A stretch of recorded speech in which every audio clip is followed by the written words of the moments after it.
Yung aso talaga lang, naawa ako kasi mamamatay yun, yung parang wala talagang pumansin sa kanya o umangkin sa kanya or binibigyan ng value. Parang hayaan lang talaga siyang mamatay.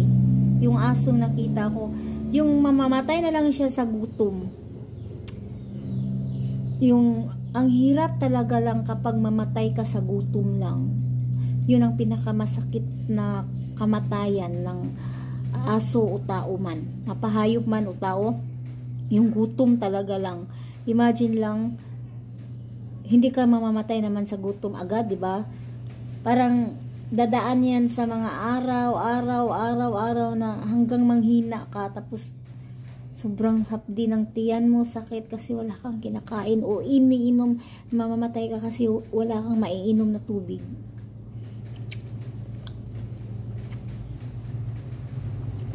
So mamaya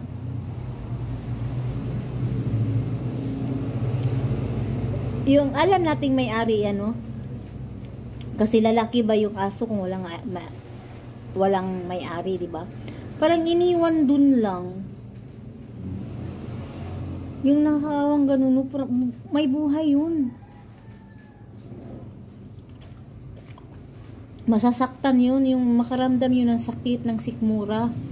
Diyos ko, kayo naman. Kung halimbawa, wala kayong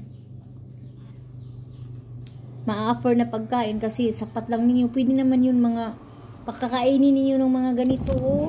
Kakain yun. Yung mga leaves, yung mga utan-utan, vegetable, mga gulay. Ganito. Kakain yun kapag wala na talaga. Kasi gutom yun eh. Ba't mo kailangan itapon? Diba?